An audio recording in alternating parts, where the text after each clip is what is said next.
خاموشیق۔ نائلہ ایک چھوٹے شہر میں پیدا ہوئی جہاں لڑکیوں کی زندگی گھریلو کام کاج، کم عمری کی شادی اور اپنے بچوں اور بڑوں کی دیکھ بھال تک محدود رہتی تھی۔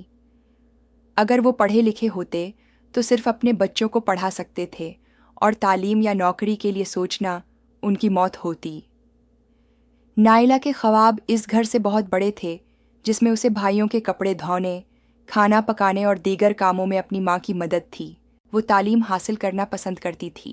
جب بھی اس نے اپنے شہر میں اسکول دیکھا، اسے لگا کہ روشنی کی ایک سفید لہر اس کے دل کو ٹکراتی ہے اور باغیانہ خیالات اسے مشتعل کرنے لگتے ہیں۔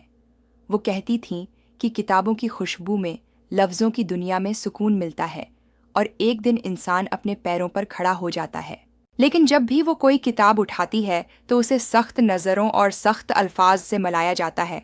جب کبھی اسے اپنی گرل فرینڈ سے کتاب ملتی تو اسے اپنے والد اور بہن بھائیوں کی طرف سے سخت نظروں اور سخت الفاظ کا سامنا کرنا پڑتا کہ کیا لڑکیوں کو تعلیم کی ضرورت ہے۔ اس کے والد نے اسے دھاڑتے ہوئے کہا۔ بڑے بھائی نے کہا، کل آپ کو اپنے سسرال جا کر چولہا جلانا ہے اور ان کے نظام زندگی پر عمل کرنا ہے۔ وہ خاموش رہتی مگر اندر ہی اندر ایک باغیانہ روح بھڑکنے لگی۔ چپکے سے وہ پرانی کتابیں اکٹھی کر لیتی جو اس کے پڑوسی کبھی پھنک چکے ہوتے۔ رات کے اندھیرے میں جب سب سو رہے ہوتے تو وہ ٹوٹے ہوئے چراغ کی مدھم روشنی میں پڑتی۔ ایک دن محلے میں ایک چیریٹی اسکول کھل گیا۔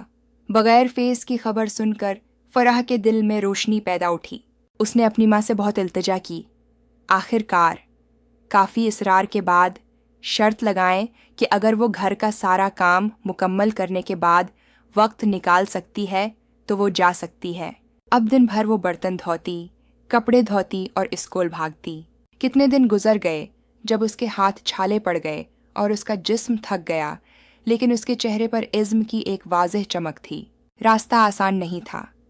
کئی بار محلے کی عورتیں چیخیں مارتی تھیں، دیکھو تعلیم حاصل کرنے جا رہے ہیں۔ کئی بار بھائیوں نے کتابیں پھاڑ دیں، لیکن اس نے ہمت نہیں ہاری۔ آخر کار اس کی محنت رنگ لائی۔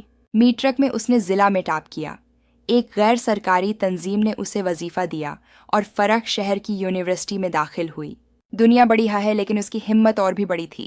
برسوں بعد جب وہ وکیل بنے اور پہلے دن سیاہ کوٹ پہن کر عدالت میں کھڑی ہوئیں تو وہی راتیں اس کی آنکھوں میں چمکنے لگیں۔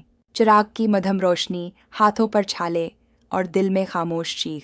آج سیاہ کوٹ پہن کر وہ ظلم کا شکار ہونے والی خواتین کے حق میں مقدمات لڑتی ہے، اور جب بھی وہ کسی بے بس عورت کو انصاف دلاتی ہے تو اسے ایسا لگتا ہے جیسے اس کی اپنی خاموش چیخ نے دنیا کو سننے پر مجبور کر دیا ہے۔